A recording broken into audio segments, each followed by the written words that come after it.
Fai pule fa malo, olo toki ole toto malefue, ole leole tu malo, fa fetai mo awala ngalue, o sole o fatawa a fai mo sui si a mas mo so se tole ale o toto ia oda.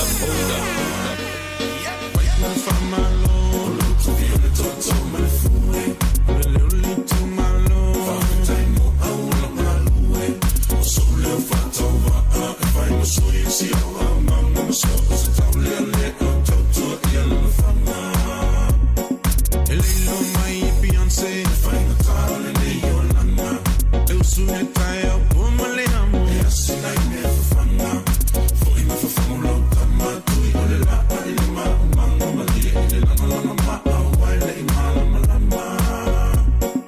Down no to you time. Hold up. Go talo popo fai. Se iman se follow fa le fia mai ma wai fa mo pia ole fa no mai ole aso manatu fai mai sofika fai mai le spaya ole snai faya eta tutte only mo fia ya. Hold up.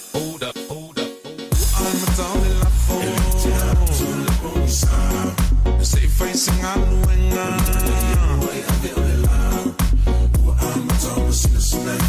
fole pala, I'm finding me uma malefia. Dice hasta fa solo, a mí lo hice uma fofao. Leo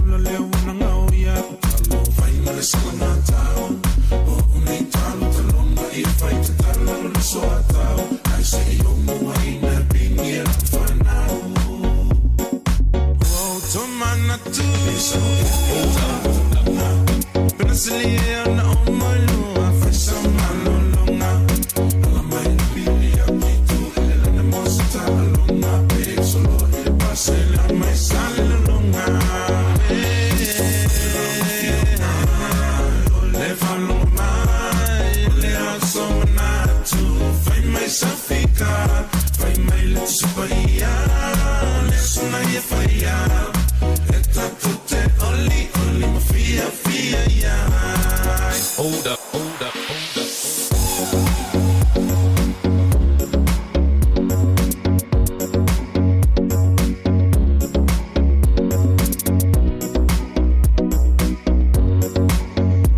Talo fatu polo fatu Samuel o sila mai mo nei vanga le fiafi fa malo le nga lu fa malo fo ile fai malo longa ya ngante ile o le tawanta I male lava papale nei fo I vanga le fiafi le tebro watile o tolu se furu male fa minuti te ala iti lava le afa o le lima ya matou sile nei malo le stoi fo maua malo le lange mama malo le fa totoa ya te o mai lo waso le ngia fiafi io o mai le lockdown na biso tanto lava I New Zealand malo lava fa taile ono sai malo lava fo ia te o dou le pali ele nei fo ia so lua io aso lona fitu ole masino se tema lua fe lua spumtasi io uia fo ina tanto wa lutia I puava e tu sai io le nei fa mai matautia fa mai le alofa io fa mai leanga wa uma upo te fa matala nai le nei fa mai ai le fa iti ai lava le alofa maleanga le lo tanto tapa o sidi le langi o lo tanto fetu folau o lo tanto fetu tai matangi o fo lo tanto malua papa io wa tai mi tanto te fa pe ai le ma fo o le ngof ko fo le moana io makifo ko le vanu le savalinga le mafai la vona fai titia le anga le lei maleanga alofa o tatou matai sili le langi ASIATA o tatou program o TAUTAI ia le nei foi vaenga o le afi tu ina sa watu le tatou o nanga ia o ma ko fai ko ai le fare o kanga la via o nanga masani la BLU TV tautua pe mo oe le aso male aso lima aso le vai aso ia e taimi lava mai le tau le tasi ona mata fo ile le onanga to fafine ia pea Claudia ia pele la BLU TV Talanoa fa so ai fo ia e tatu community nei New Zealand ia ngata fo ile ia o so se tafala fo i le atu Pacifica ia male nei le langi lo tatu ia mai so Samoa malo ele lei io fefe hake Saipe malo to all the Tongan viewers and listeners. Happy Tongan Language Week this week. I know it's not a good level to celebrate such a fantastic language, but hey, there's none other better place to be than right there, right in front of your screen, holding your wife and kids' hands, getting together and enjoy TAUTAI with ASIATA today. Once again, malo pito to all our Tongan families and friends. Padalo for today. Ya le proclame anti oto malava ya le fo mafaiona mafuta mai lungo le tato wa proclame le nivango le fiafi. Malo le no sai malo le fa pale mnat foi ya ele to tawa ufangaina ya le niu mai ona tatu langa e pe upo le antulu ele to tau sulaina foi ya le ie me mea le antulu le ie sina ya ele to tau fa'afuluina fo ile pa Sofia ia prepaina ia wa o mamalu Samoa o pa ia mai le vavau e o ile fa'avau manantu ia tafale mala mai saua fa mai upu fa launga mo mala mangianga lenga tu la tai fale mo na tu loi manu malo ia manantu leo le anu watu fa tini o nga fa pai le tu ngafa tu mai na se fa mantalanga wa Samoa le fu le lavi natu ta oto ia o se lo ia ngata lea ta tonga fo ia sa ia pa ia mama malu sa we e ro ta to no ia ai a mai le swafa o sia wo fa pelepele ioe o le wo fa pelepele oe ma o mai ta tu holona swafa o Yesu Keriso e ta to te lo lua fisila fa ia po e o manu e le o po e o mala ia e le langi ma ta fi fo ia le o le ta api o papa na tu o lo fa fu leva ele tua lo soifua o ele te mafuta mai mo mai le ni taimi po fea lava le tafa o le kelope o lo e maua mai ai lo leo vai io mo folinga au le lei fatalo fantu asianta male por kalambe o le TAUTAI ma oe TAUTAI io ona tua o fai ngoina le nei por kalambe ale tato BLU TV ia e si ui e fo inga luenga fai manga luenga o fai valo fi ao le aso male aso o fai ngoina ma fili na fai ngol TAUTAI e ma tua so o se tiunga so o se piunga so o se lavasinga o lo fetalo lo ia lo tato watu e tai au fai o mai le upule pe e manuia pe e manuia o na faiva e tai au fai o mai le upule TAUTAI io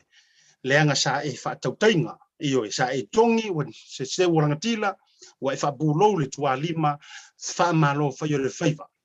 ia a fai fo itala ia lo fanga maturinga atu fa mai le upo TAUTAI o le Barcelona se watu we TAUTAI o le fua ina o tau fai pu ele matila male o feloa ona o leanga le lei o lo tanto tapa o sililangi ia manatu fatalo fale mo fo lo fatu ai siata mo proclamo de TAUTAI mo o esa mo le lei vai ngole fiafi ia kako wafela ia ile pai lei o nga le tua mo tau lo tusi a awina ia ma fatu mo ina wa feoi o le tala le lei pai sino nga luenga ia ele ma fai ona alo vao ile fatalo fa asiata leanga o ie mapunga mai ai manuia fa mai tana le tusi io e pe o le kafe mai le u ile ava o le ava lava a rona io manuia wa fo ile tuli vai ai o tanto fa fenga taulangi mo lanto fretua feo io le ngaluenga le tua so se fata fai taulanga e fia io o Samoa ia o le la au mafala io na tulanga o le tala le lei io ekalesia katoliko ekalesia e fakasa ekalesia metotisi ekalesia Jesucristo do paio so ngantai ekalesia fa potonga le ali por Assemblies of God o le mo mau Jehova a sofitu le to fiu mai Emanuelu o le fo isi ekalesia di o misi o i kamasia ke o le mo mau Jehova ia maletele o ekalesia fia e uia ina fa mai o fata faita ulanga ese e lo utari tonu e tasi ale atu o lo tātou tāpuai. Mo tātou tufi tau whauina o na manuia I le aso ma le aso. Le ki ofa mai le tala le apostolo Paulo. I oe e le o toe tangata e se o tau mai wau mau. Ia ai le manga I lo nuinga o lau whaatalofa. Ia e o ai le loa sa moa atoa I ona tafa te tele, po le ale whatawhaitaulanga, po le a foi le whaalupenga, po le taulanginga, o whioi o le tala le lei, a lau e ka le sia. Whaatalo whaatu ASIATA. Ma le pokalame o le TAUTAI. Mo oe le vaenga o le fiafi. Ia, a whifole o whaatalo wha, neo tātou tua asina sina ta mamati nā mātutua. Iyo. E le mawhai o na ngalo o tau, pei o pue tala I le mawaenga. Ia, nei le vao tupua, I whale anupo, e le mawhai o na ngalo a fia I sio na vao. E le whaangalo ino o tau tua asina sina, wa matua I le tu o toe ulutaia. O si o tātou wa tunu o e sili anga I aile tunu o Samoa, e sili I ai. O a mai le pailango o le tau tapua inga. O a mai le por fala, maula le I ula a wa Samoa, mo antaeo. Whaatalofa, ma whaafelo I atu ASIATA. E so o se tua asina sina lava o loo maua mai le tātou purukalame le nei vanga o le afiafi. Ia, whaasolo ana lau whaatalofa o ngā whiaerola ia le lungo le tātou penga ta whailangi. Ioe, o na paunei o le awala o loo mawhai ona tātou fisota iai ia I uangafa. Ia o whailea mai uangafa tātou te militino mo tātou murumuru au foi whaatasi ai. Ia, a wafo I nei teu ngalu o le ea. E whaatalofa atu lungo o tātou api o folinga, le toa tele, ia, o le lavaloa o Samoa I ona tafa te tele, o te whaatalofa, ma o wholofa atu ai le suafa o ke riso mo uto malava. Pitonu uma o sio mātou o atu o New Zealand. So whakalofa mua I kukongo mātou New Zealand. Ioi, ia, nge ke ua, whamai upo masane I olo talima I toi pa I ailo tamata. E ne te ua la aloa la o whaatalofa I whafu. Ia o lele Ioi o ke mua o apa I uru lakalaka mai ia pe upo masania ila tunu va pelea ata lofa tia o tole mafuta mai au gilani au to te feita au to te le fia ko e kau mafai lisi vai aso tasi ia te tau mafai mai lisi tato tainga o to tai lisi vai aso tasi le level 4 ha o ringalo ele te mafoi ona sau foi le fo mai o le tato program ia sunga ia Lorenzo ia wa fo le fatau tainga o le tulanga lea ia e lunga o le tato program ba se lipoti po fieni ka ko cases ai po afia ka ki ko fo ia I le level 2 e pe yo mi usila ko le level falongo o level 2 fa soro ko le to tele manatu le to mamao me email o kamba lunga e fa tulanga le tulanga wa ia manto au kila nei uyo le sala jelu research le mafuta mai la lo I Palmerston North ioi se uso ya satelu ia fa malu lu fo ile ioi fa malu lu fa mi se akule tu e tu sai fo yo le yo sita fa ilonga na mo ia ele mo umangi va aselua ele mo umani va aselua sala telu to eta mo fai mai olele o koe mamao le loto tamati ai koe sawar ka video na fa talo fa le se o kari talo fa to ASIATA man programe ia le fa ngaloina o ele te mafuta mai so se tafa wa te ronei I te ua misi la ai ia ai le o misi la oe ia me se fo yo le tu o le sila mai I lo fo ia fina ngalo mala malama I te eva mai fa so le tanto programe princess tala le lei a pelu ata lo fa tu ai I o ka se ma lo si o le lo princess ata lo fa tu ya te o ma tau maftanga pop no ola ia ma maftanga le nei vanga o le afiafi ma lo a le fa toa ma lo le ono sa ia fa ta lo fa tu le tamai a mose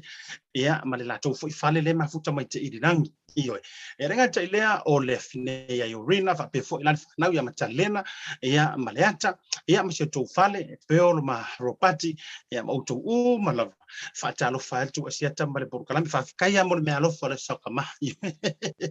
ia renga tai lea Johnny Tauti ma le tau maftanga ma lo le fa to ma lo le sai manatu o lea o to se furu ma le 5 minute ona tale o le tu la e ono o le foi la ua avanoa mai ia ma ua tala o lea ua stand by mai ia la fo mai ia so nga Dr. Lorenzo ia wa fo se li poti o li ia ma se ka ku faso ia ma se halo wat fo to tele o tele o tole ma futa mai ia oni wo fo i mani pa anga mai fo i le so nga Lorenzo Kaisara o yo le o ma futa mai le uso a wa se update tanto o covid ni usila mo le lausila fia ele to tele o tou le mai mo mai tafa atu o atu no fa atu no sila fatalo fantu lo sunga le di formai sunga Lorenzo Kaisara e ne vanga fiafi Malo le soifua le sunga le vai malai ia po la wafionga ASIATA ile nei tu la le fiafi i longo tato por kalame lo TAUTAI ia ile ala tafa sala la le BLU TV o te fatalo fatu fo ile pa ia malo se tato watunu o lo sila mai mo mai malo le soifua ASIATA ya atata foi fatalo foi le anga le lei o tato tapa au sili lang ma kau kia mena o vai ko ile sunga le umma pinga umma ngi fai ngi kui ma ku langa ye ki fadi di wai mai me ia e pingi mai lo ko mai TikTok ola se ku langa le TikTok ka o de o le tulanga fo ile langa wa too healthy ke fo ia lo nei tangata o manga fo ngale e ka o le situ langa le pia tau fe ia tauta o le tulanga le o le happy tulanga le o le fia o le mata ata o le leo se stress o le fai mai le so le tala ia te oi ai fa koi I know care ina fa ia o ia it's a way for me to honor our Tongan language speaker pio no to sila mai pe pa pe foi sunga ASIATA o le no mulan pai ia le nei lava ta te sasa ina le nei vai a so ASIATA ma lo fa fetai o lo sao ele o lilo lava foi o le tala ia tu mau o lo o malu maunu lava lo sao o wa ia sa mo ia misi fo tupulanga ia misi fo lo se wa ka nga giri nga pi e si kia i foi ko kele ia ai yo ele o ai yo le ia o le tao ia le ta fa Talanoa se ia mai se o so vai ane fa fonga sa mo la se kula ka we ka ko pe ka le fia e foi le mele o le ka ko ko le level 2 ngangi a le ai ka ko level 4 ia va tai ASIATA mo le vanoa va pena foi fa fo to watu no o le lua tasi o le sa lua se fulu le sona na fi o le ala o lua se tasi ia new cases ia po le mamalo le tunu usa fa ma ndia mal matanga luego le so maloloina le mauai ile fa ma ile ne yaso lua se fo mal tasi o la fa inga lava la o active cases to tono le community taimile nei malu se la fa suma tas malu se la fa tasi ia la fa inga ila to o lo o fia fa mai o covid is fruiva todos fruiva ila to o lo to tono fa mai ia ona o mana o mia le tulanga fo ile o le fa no fo va ia e ali i matamata fo mai ia mai ai lenga te leo tau si so fo tono o mautanga se ngasi e to ono ila to o lo tau fia tono ICU po tinga ina ia ma le to fa ia le na o lo fa manava le kasa fo ile o ventilators o lo mana o mia ia le ia le na ia fo ia fa manava nei tangata ia ona o tau le mafai ona manava nava ono le o tu nga ia fianga o le fa mai o which is fruiva malu sa fa tasi o mau ile fa mai temile nei ASIATA pio no pena ta fa so fo le sonas o le ala va mata ona tato va ia le alu ila lo o numero tanga te le aso male aso a le fo yo o lo fe so tai mai lava tanga te te i fa mau no fuanga lo fa yesiaki ma fa mau no fuanga lo fa ye pui lo no winga o lo to tele lava la tunu o lo anga e fa va anga le pali tu langa le ona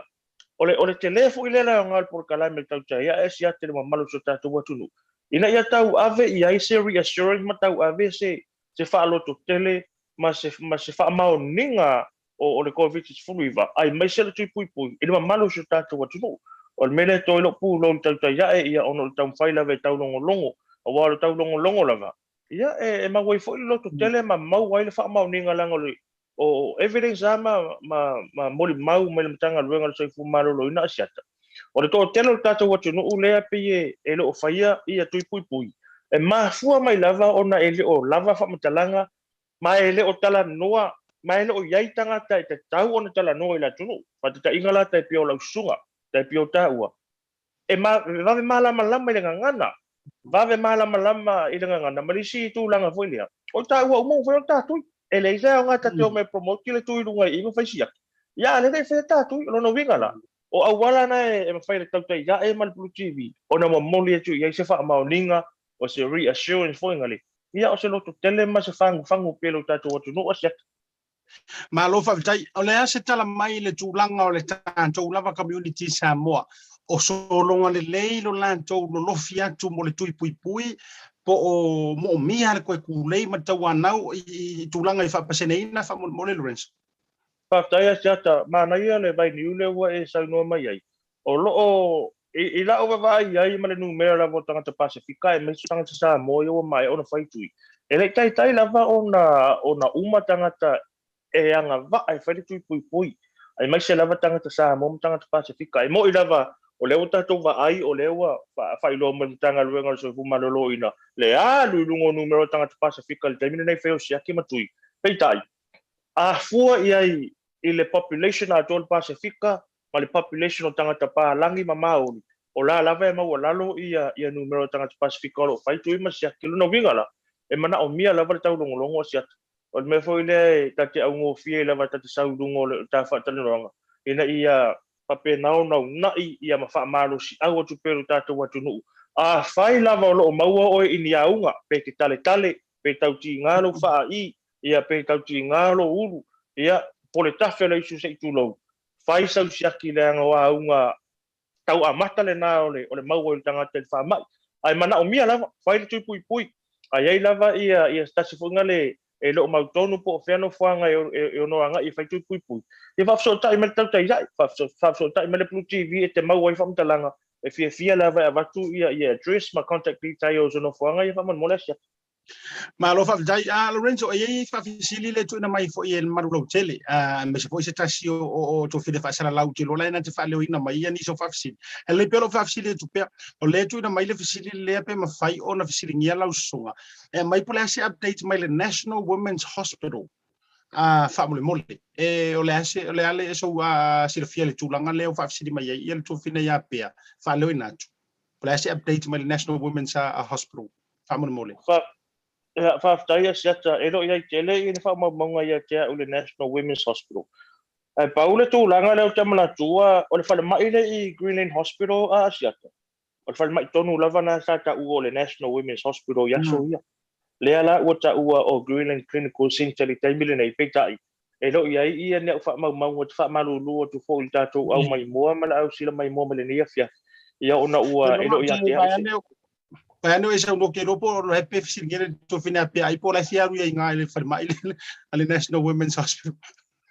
O tu ia masalo tu lang mapena o en faina no so net fo ia pe fo tu lang fo ina avesa o ia ile la ngau te ro ele le National Women's Hospital tano ai ta to finena e ese farma ia ta na America ka to te na pe ia o le si vai ngau te fia fa fisili tu ai ina usunga o ta ia ilunga. O le o saule le vala aulia me se foi o le tulanga le tualalo le malo fai tu pui ya ale fo saule si fa fe foi le vaccine po le sorry o le malo si o fa ma o le virus le ya I wo mo pa pesia ma malo o le si va nga po fa fe tanga te tu pui o la fa fisili le tu fa fisili tu ai no mana o la fo te fisili tu ai le sunga I le fionga le I fai pule le minister tanga tu moto Pacific ai o leo te vai atu tele la vai na mauolu a taimi panga noa ai o le fa fisili tu ai la usunga Lorenzo e fa manta o lava le una ia le malo I lo tari tonunga e pe foi le sa ka kaunga o mai anga I e kale sia le mai o le fanti ia le provide mo le tu le ino le sa vali le nei e o te lopo ai ni ofisa fa sala lau o le e kaulongolongo pe ma kaulongolongo pe ai le si o tari tonunga e se ame le takera I foi tulango e kale sia kai kasi wai o le pomongia e si le ngau se kai si tangata lotu yo lato fai fe au ma fato nunga au mai nai lo le ia o le pomongia ngai lo isi kanga kai uska yo lato lava matua ia ma tangata matua ai se ai kau le lo isi takera fa pengai e kale sia ave ia ni ngai se lengi e tu le ia le promoting ai me se foi tulanga fa pe o la so fenanga Whakataia siata mo le tūlanga leo e fisilingia e sila mana ia o le mata upulea. O le mea moni lava ia I le whatoa sau to tonu o le wha mai to tonu o le atunu. Ma le taimi le whatoa a mata o na whaalau I loa I le wha ngaso longa le tui pui. Sa u whatasa toi fo I whanotanga I lungo le Zoom, ia ma le mtanga luenga le soi fo maloloina, whatasa ma le pule whatonu, ia tauta Bloomfield, na ia fo I ma le tamatai pale mia wa pēl mene stautanga Pasifika, ia I maise o Pacific Advisors fo I tono le mtanga luenga le soi fo maloloina. Saya ila male vasenga la fenga luenga tofi ale tua. To tele ia fai fe au ulu fai fe au. Saya I fono tanga ia sa fanga solo. Mai sa fe serengia I se to fa ia ai le ngata I leo se fina ngalo tama fa le nganga lo tato watinu. O le ase fe so ninga ai o le a foi se au wala mase ai kia. E au mai ia te ilato. Ina ia fai ngofie ona fa alu le tui pui tu o le tato community. Asiata male fa fa tato watinu o te mol mau watu lava. Tasi lava ia le mau sava pena ona lango wina. E fai fe au ia sai dungo le fono le fai mai. E ta tala vanoa o holza e kalesia e au mai ai renga luenga I fa nga solo ai. E fa sa vali ai. Na mai ala I o fono tanga I asiata. Ia te au lava ia. Na fono tanga ia ma lo fau. O le atalia e le matanga luenga. O le atalia foi e pulenga fa le tu malo o le soifua malolo ina. Taipei o counties Manukau Health, Waitemata District Health Board, Auckland District Health Board, le fautuanga na tu ina mai o tātou tamafa le anganga. O le mema alia siat. O te le popole fo I pia fai e le fia matanga luenga e mai so o pulenga fa le tu malo o le soifua malolo ina ia te au ono lo tau o tulturanga lea. Na avera matou apalai ili le pulenga fai tu malo counties le health I miro moa. O umana fai o matou feso ta inga mana tua le fai at na mai le fai tuanga a fai fe au. E ta tala atu ia lotoa ia mahosa e kalesia. E au mai inga ia ngalwenga fanga solo fai. Pita. E batu le matou application ia counties. I decline me counties. Ai ua uma ona fai fono tanga male sunga le fa fe ngainga. O le kalesia e whakasa I stamaki I oe le kalesia ta tala le hol ono masina e whasa vali e le whaingole tui. O le taimena o whepuani lau Talanoa tuai e siat, whepuani lau Talanoa tuai. Peitai, ta decline mai accounts ia le matu application, o le whesiri, ai sea, ao whea le whina ngalo, ao whea ia le whautuanga sa atu ina mai e whai au. O lona wingo o whono ia na o le TikTok box foi ngale ina ia whapia, o laua whesiri ngia le Pasifika mo salato whina ngalo mo salato manatu, ai umane ele run lava I mea lai mana au lato. Na ufano no tu langa le asiata peitai. Sa fai mato feuta na inga mara nui PIC. Le time le nei o lo whanga so le tui o le fo I whata vane le mato o whenga luenga mato format. Na I oi mai na I e woita mata District Health Board sa mato talusanga. Ina I whanga ioi e se for se vaccination center. I ranui. Le ala sa whatu I ranui PIC. Mau te mo le mau atu sa moa. O le kale sia mua la vale nas sa whatu o le vaccination center. Ia ni usila atua. Ia masalo mo le lalangi atua langa e lo whasa valia. Ni se kale si se tu nu utu langa le peitai. Na ta lia le sunga ia riko afamsanga. Talu mai la me o le tausanga le nei. Mana tua le whatoa lockdown ia iulai. O ia au kuso. O me sa whanga solo mai le no fuanga le na. Ele ngatala na manu ia le kale si asiata le tutau selen. Langa o lasa ile funding na tu ina mai ele matanga luenga male Waitemata DHP ya matou. Lawa ave ia ao ole kalesia. Ia wale tongino le whaanga ino lato ho. Ai olo ole leile whaanga so longo nga luenga siata. E le se tūlanga fo ile ole le saunga le mu. Saunga le mu pusa isa lo whape na o na stoa ai tui pui. E o la whainga luenga. Ua matua e saunga le mu me uma peitaina. Ana le lockdown siata. O te moli mau o tu lava. E le feo sofi ia pulenga whai tu malo soifo malo luina counties. Maisi DHPs. O toi o hai e kalesia. O toi whaatangi sia na e kalesia. O le vesili. Ia koe ako ngei laua. Tata tauna amata mai a mema. Ma aperila. Ia tulanga le na whaftai. Ia. A tonu fo i le pete ua whae a o le Ministry of Health. Pea umata whaatangi nei. Ai ia a ura vai ia. Ole a ngā leo tātou. Tātou te challenge. Ma tātou, o tātou o leo. Tātou o si fonga o tātou tangata. O le taimina nei, e sa o lau sau noanga. Ua tatau ona tatala mai ia le bank le Ministry of Health. Le lua se fulu ono miliona ta la le whawhato au mai le mtanga luenga le bayaso le netea. O te talo sanga atu po ai lava o lo o wina tupe lea. Pasa vali ia e kalesia. Pasa vali e kalesia. O le asonga fua. Pai ia o tau. O le aso lua. Se rapi ia lesi e kalesia. Aso lulu. O le timanga e kasi o e vaccinate se kalesia. Wal fai ngofi. Ia. Malo whawhitai mo lo whirangalo le nantonu wa e ma wai ufo i o nai manantu whaalia. o te lo foi sa au mai le fono tanga le sa fai lunga le tato forum foi le pa tanga le foi Pacific MPP le sa preside taile le fionga foi le taulangi a tole afo e uina le mo watu ni na yava no ngo vai ngo ki fase la le au fongo lunga le su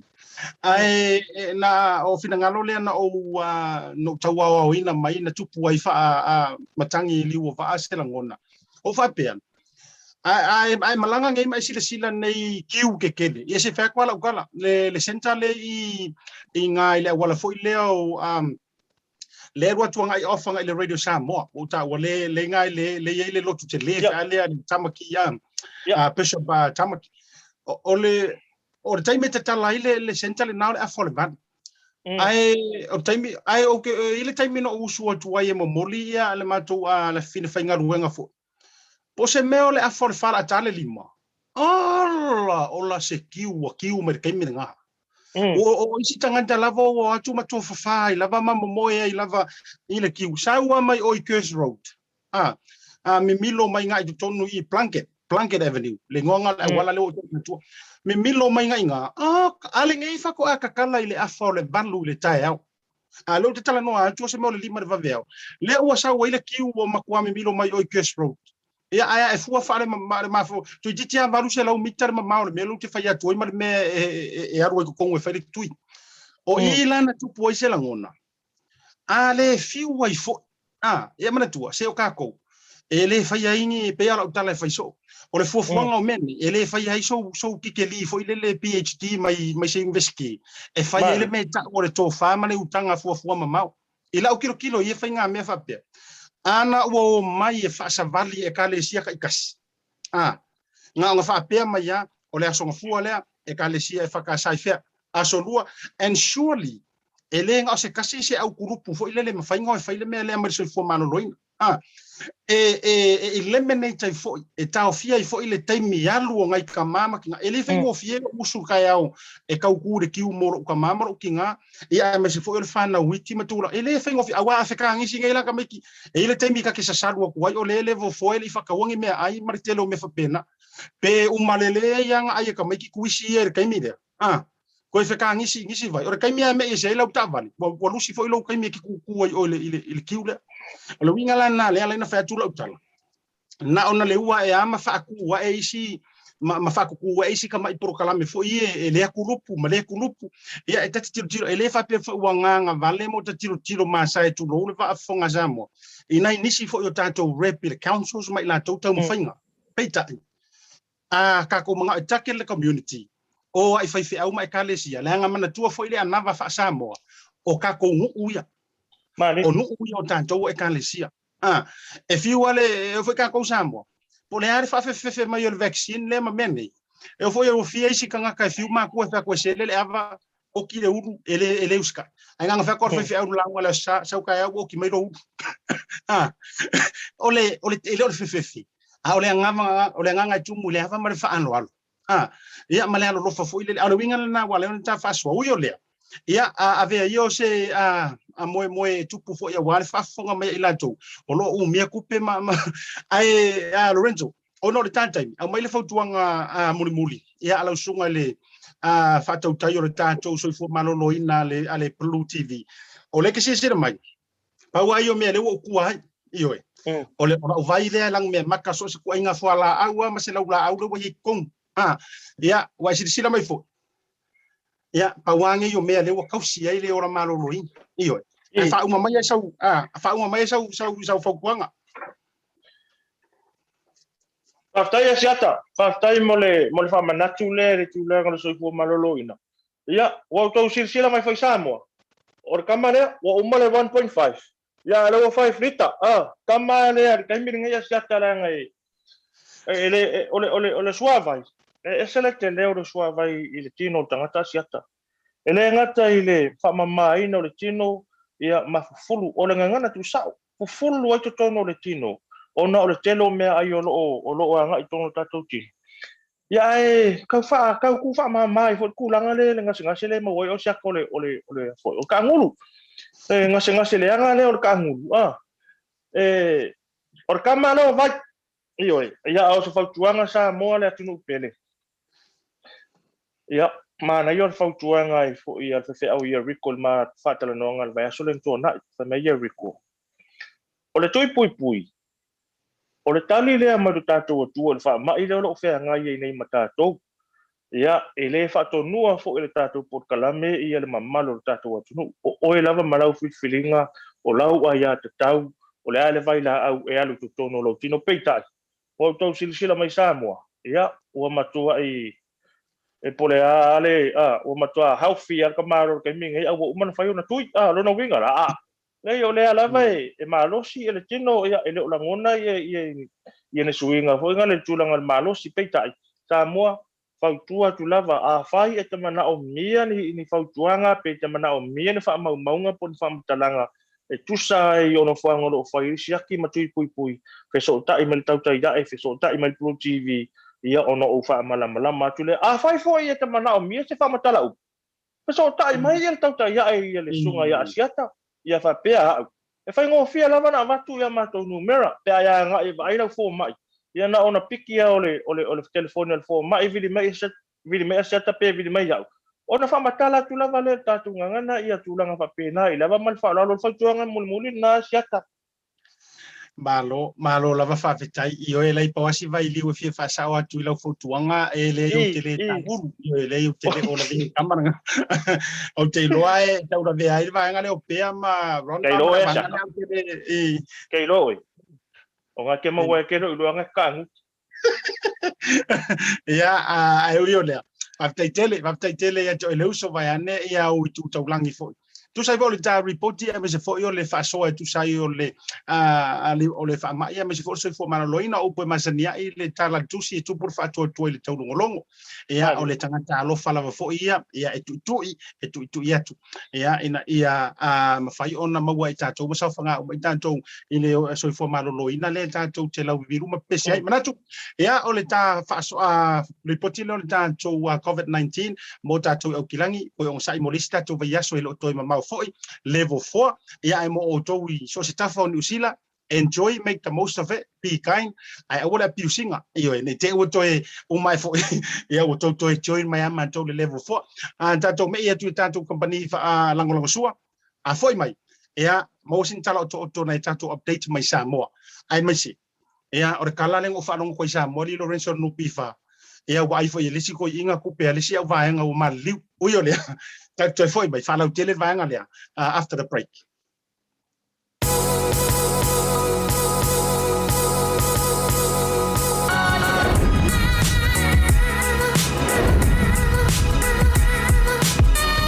tau tua ma le au nanga mo tau sa mo service station nei tona i matu ma tau te utuina lo ta vale ma le tele o nisi o matu au nanga i se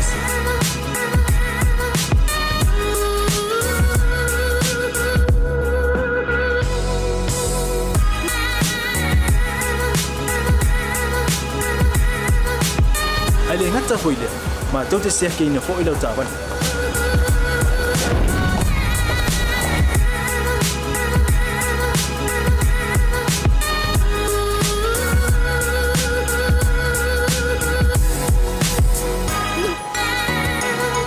Siapa lah yang voice wow, mau lah ucapan.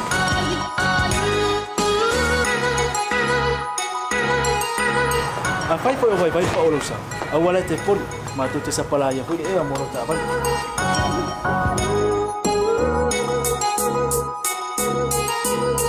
Molo no posilafia. Mua, tapela ucapan le pe out.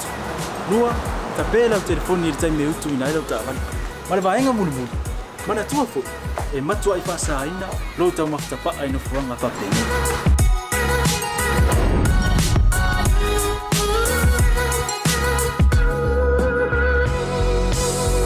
Ota Samoa ore mota mo Samoa ma do te fia e au na pe mo o Samoa maftaila fia mai we'll see you again God bless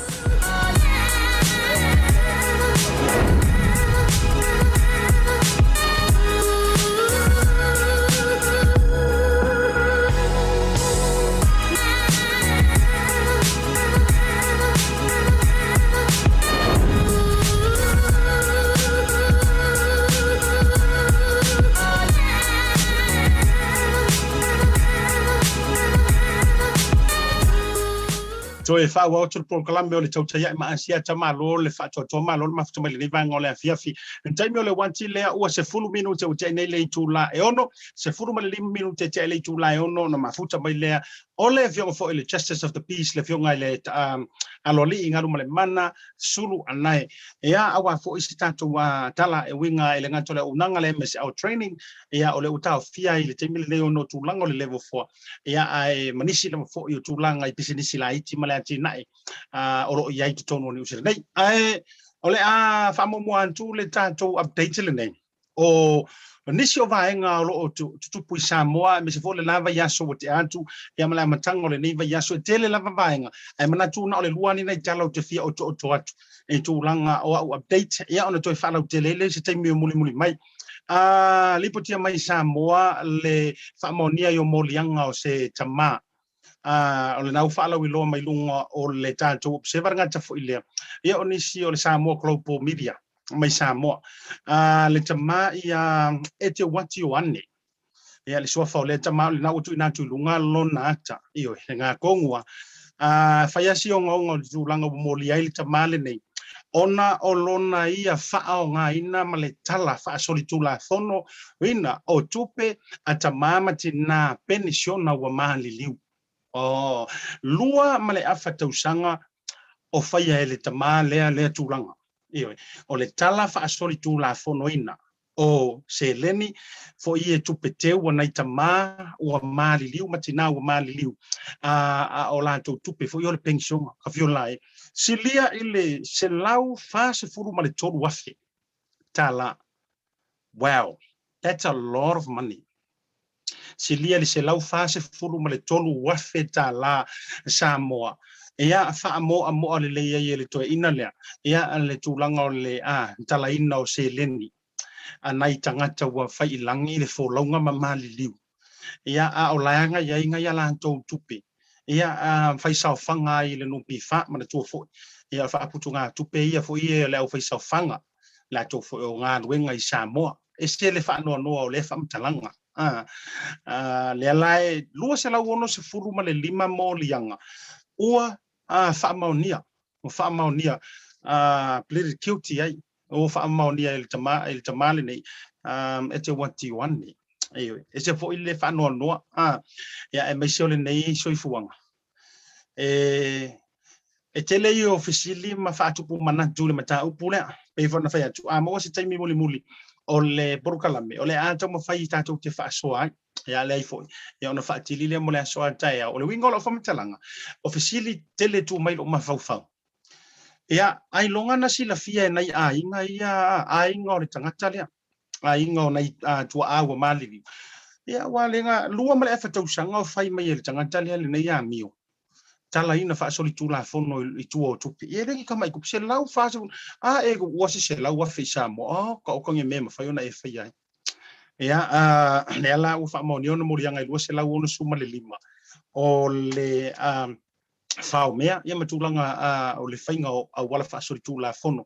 e na te mo wa ini se le ni tetele e me se la fo mo ilanto e nga fo ile to wake up call mo o to le u fa ilangi fo longa na yo tu ia wai pena fai atu ia lai soifua matua ia ai longo pui ali matata longo atu mo oele te mafuta mai ngai kele ngai pisiso ona i mela i tia to tautuanga ma oi ko siaki a fai langi fo longa te mama tina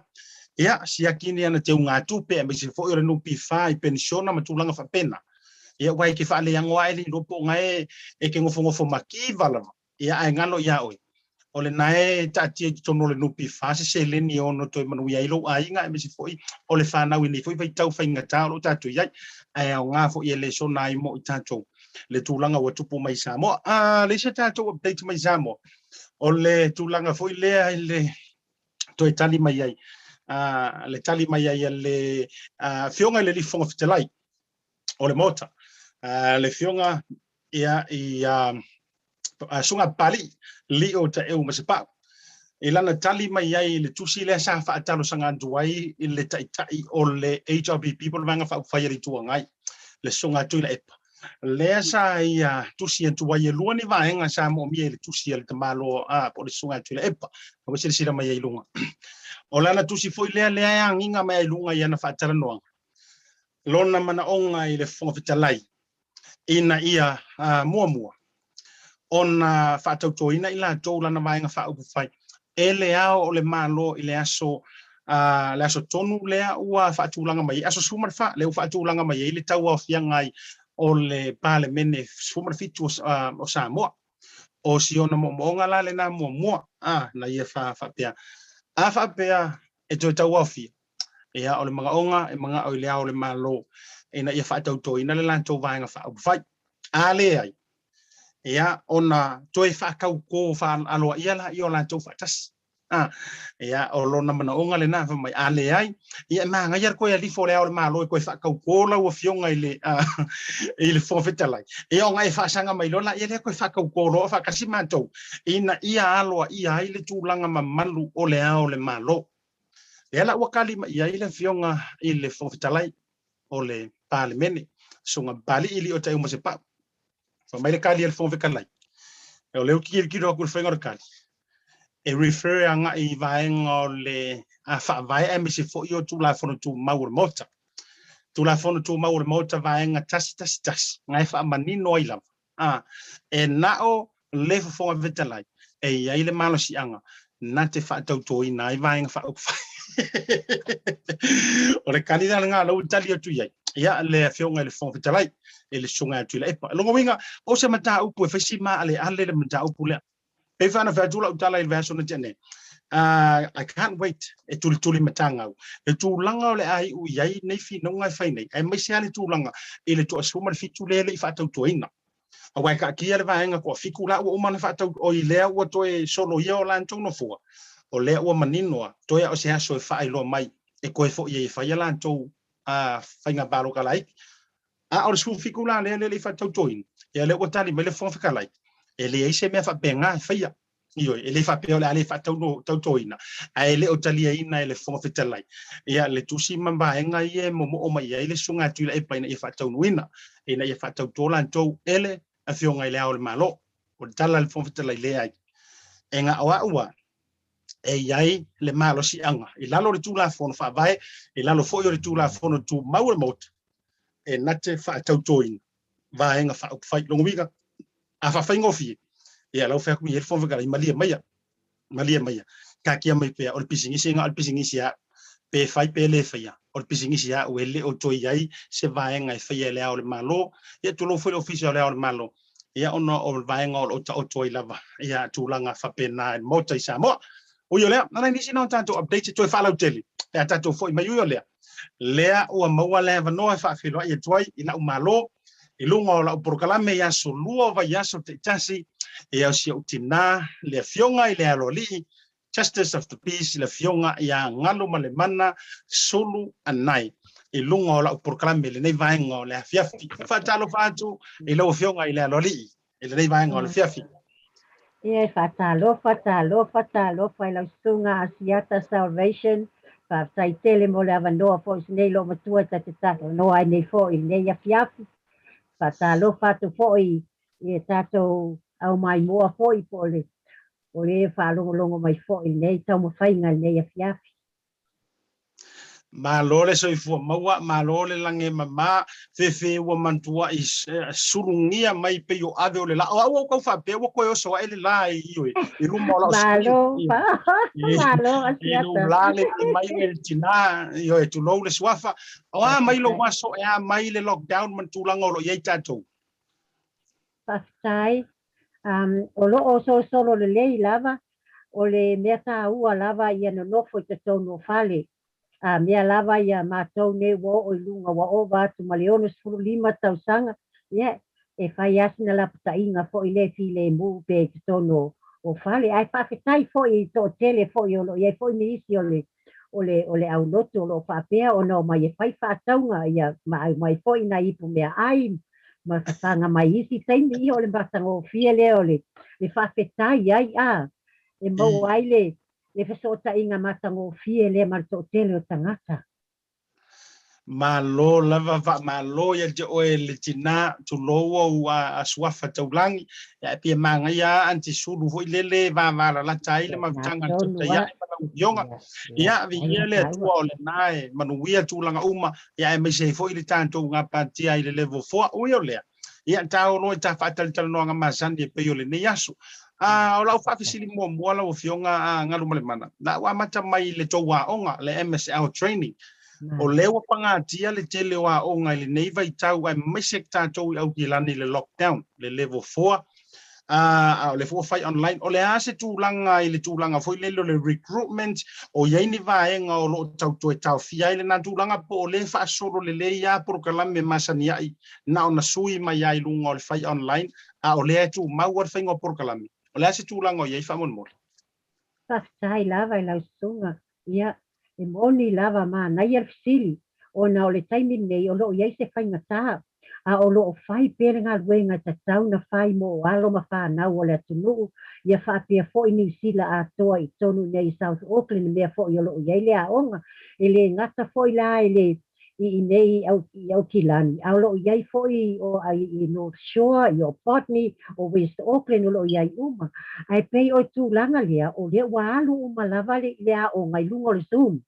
o lo fai pele a o ngai le ma fai ona tu ua e o mai ata mai ti uma o tu fa la to laptop o tu fa fo iai ia wifi o fa pe fo o le tongi la to telefoni ina ia ma fai lava ona iai le peso ta inga ia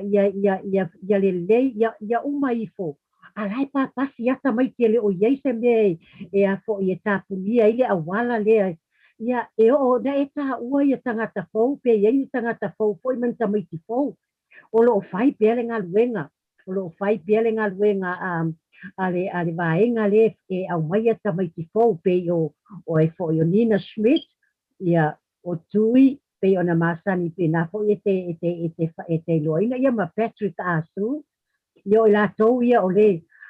le a mata fo ia songa fuale la sau nei le si vaenga fo o la au mai nei la senga ia le fo la a mata ona tufa la to mea onga ala to pentala o tusi a onga o modules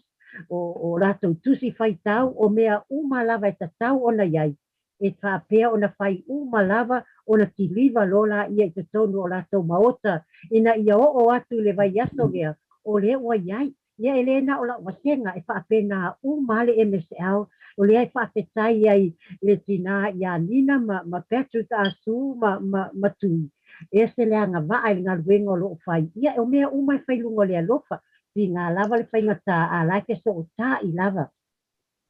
ma lo fa vitai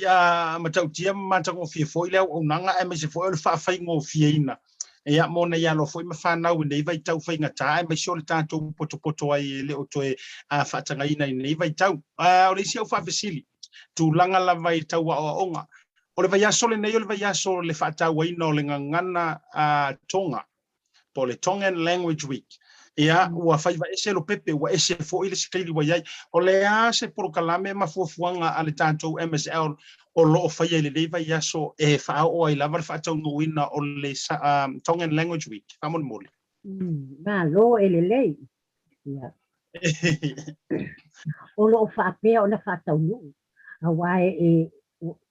e fai ai matou uma Language Week a motu ese a ele tu ai la o le nei lava e fai sa fai tatalaina sa fai lunga le lotu lunga o le Zoom sa o mai ai fo i si fai fe autonga ia ma fai a o ngatonga ia fa pe uma le MSL atoa sa fa pe ona matou ina ia ma fai lava ona ia le fe alofaninga le o tatou uma ma tatou atunuu nei ma motu ese ia ma le lango ino tatou panau ia sa fa o le o foi nei ia e tofu ale aso le wa ye nei na wa uma tatalanga ia manai activity fo ile e fa atonga ai o atu tamaiti a o mai ai le tasi o se furu lua ia ona le fa atonga ia on tau fai fo le la to e tau tatala fa atonga ia o le matango fie a leo ia e tawana na mai ia pea malo fa fetai Ma o le ase tulanga fo ile level afuafuanga le aonga a lau fionga Galumalemana o le ale level e te tai silafia pe te e toi mawhai ona toi fo i tamaiti le aonga ma toi te talai outou o le level 2 po le 3 pe whaatali lava se ia o le level 1 o le ase se saunoanga lau fionga. Ia o loo whaatali pea le aonga po le ale umi e whaatali ai. Ai a tonu lava a sui lo le level 3 ia e au mai lava te tonu po i o le tatou le government e au mai pea lava la tau le taimi e toi fo ia i vasenga ona o lea a toi fo e le na o le lua se furu tamaiti e fai tau lua se lau fai tau tau se lau ia mawhai a onga ia o la lea e whaatali ai pea se manino le lei se tau mai le lo fo ia Jacinda ia ona tatou ona fesui ia ia lo le a o lo tau fai mana ia tele pe a vavena no isinatu la Ma lo anti sulu o le sia fa fisili le ala tu ia fianga o covid o lo ia nei o le ana ma wai te le onisio a onga na ta ua mai ele ngata a onga ma walunga onisio matata ele o mo se fa mo nga le tatou a onga me sio le ia ile si tatou la te attitude matulanga west o lo pepesifo ele o indi tamaiti o tau afia po o reportia mai o tau afia ile ele fa mai po lo saunga le mu tamaiti o mam fa yaunga Pastai lava ia o lea mātou te whono a whai a o ngai tai o uma o Saburu e o mai uma ia le west ia whapena fo'i up north ia whape ia botany ia a reai o mai o lo o so de lei pea ia tamaiti a onga ia whapena fo'i ia whai a onga o la ese ia o lea whaptai ia le tua lantau singa matango fie i tātou uma lava o tātou whianga i po i manei whawhitau. Ma lo whawhitai ia mana tola ua whawhisiri muli lea ia ma tai au whai mai lava ma e lau o fionga fo i lea lo li pe ia inisi vaenga o ani fufuanga e maisio le tūlanga o lo i foi pisinisi laiti o te lo fo i lau involvement ia ele ati na e o le au fai pisinisi laiti e ala i lai sene o le whaatula fonoina o fautuanga mo pisinisi ia maso lava se vaenga o le ase tūlanga o iai fufuanga o vaenga nei o no le tau te lockdown Whawhitai lava. Matango fia i o le wa ai atu e tau whai o mai. O leo wa tele tangata o mai. Ia auna o lea e tapuni ia a lea e mātou te ngalulue. Ona e whape atu. Ia i lātou o fia mana na o i leo mukuka. E whai a lātou. E ngalue ina mai a lātou mea ai. Ia i lātou o lea la a whatau ina mea ai. Ia o lea fo i lava e iai certificate e mwhai fo ia e lo le tangata o na whai le food safety fo i lea le tusi lea ma whai ai o na e whai ma ave i maketi ia ma ave i maketi lau iau mea tau mawha po mea tau sari fo i whaatau wai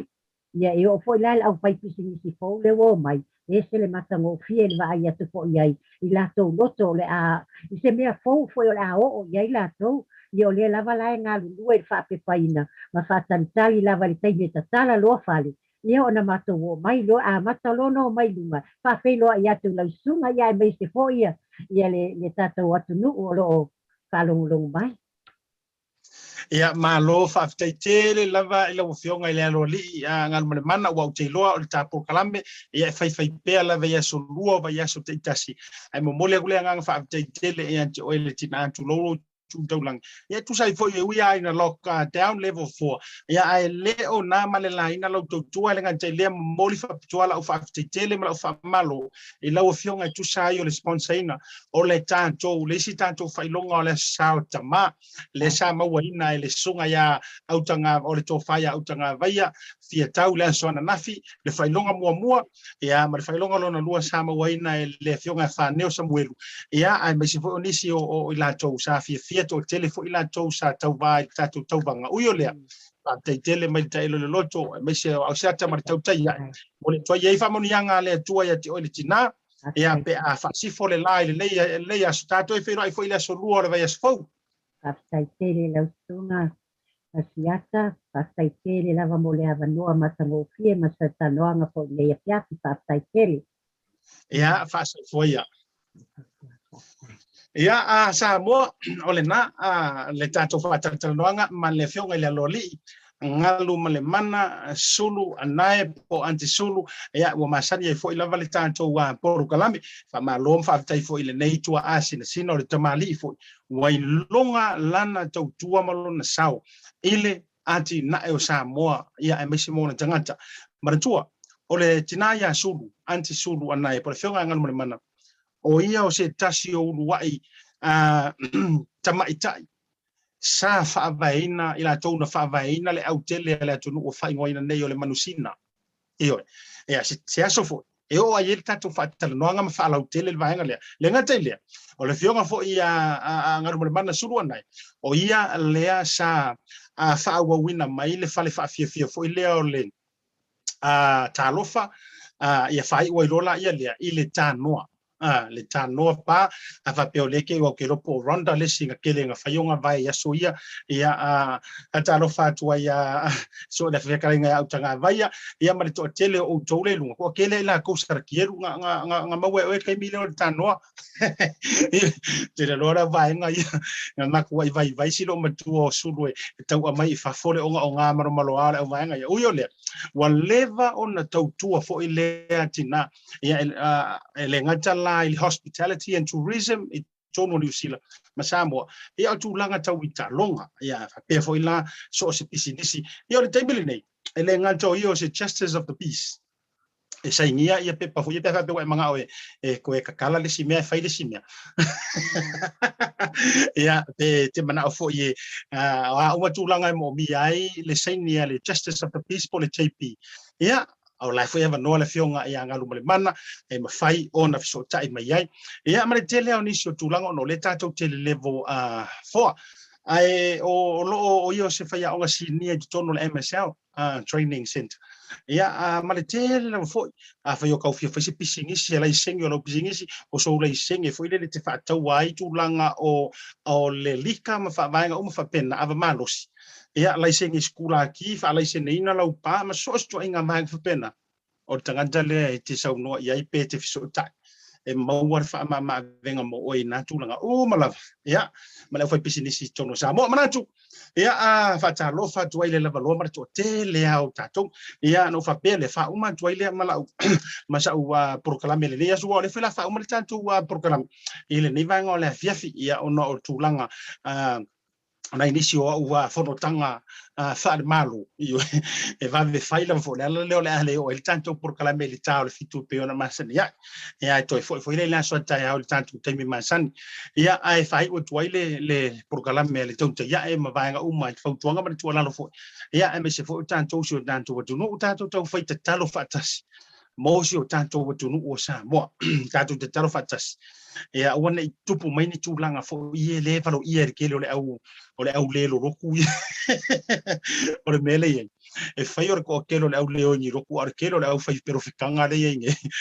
ma le au valo anga le ye I tulanga fo ie ta pe mai te ua tau ma vevesi ia le aso le a tofa mo le tau afianga o le fono pe ona o fai atu o le mai ona tali foi tau le fionga le fonga fitalai ia ele tusi foi len au mai ele sunga tu e pamala to foi vang fa ia la o manino o se fonga ngai e o soa o I lau maka fayu ele ai ma se veves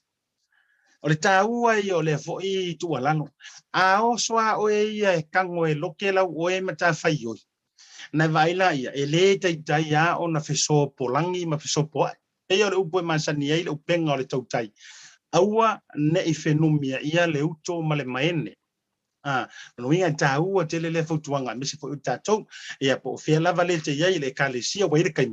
ia ki nganga le o kai ko se ke ukupi ia le kalesia o so ka manga kupe ha manga ko ke ukupi ia ki nga fo iro kai ko se ki ako ia e punga kwala ka fa sala la kwa pe or ki ako ko inga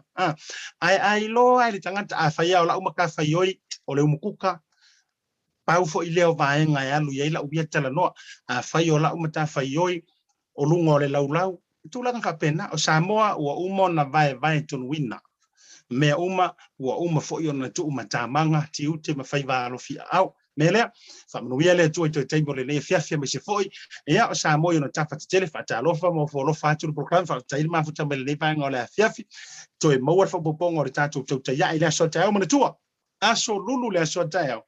ia o le tātou proklame whaatutua fo'i ma le matanga ruenga o whaatuanga ma whainga whaiva le ngata i lea o le whaalapu tongo este tausi ma suesuenga whaasaya nisi leo le ama whaataratara noi fo'i le aso tayo ma lana fionga i le li minista le sunga le lauli le mali e toa le uatea polata i bau fosi smith i le tau le fitu le taimi e Samoa lono winga o le tau le onu i le taimi e tātou i niusila i le aso tayo awala na ingalo e joy to tuli mta email tanto fatara noanga ma sunga la auri la so tayo ai mo terminai fa mangalo se la manga o le tauta mali ila fa fonga fa manuia to taimo le fiafi ASIATA fa le maru pio vauli ko le tanto to ya e BLU TV fa so foina ma ia manuia le fiafi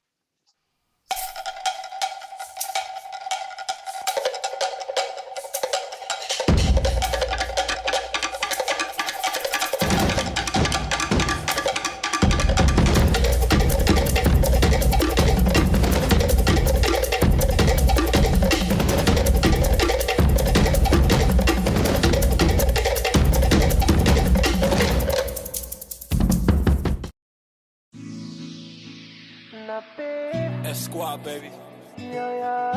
Rex, J. Sands. Oh, say I'm say you are complete to me, I get you. By the way that you move and the way that you smile. Say, oh my Dorima, baby, you be giving your hand, I'll take you anywhere. You give me something that I never had.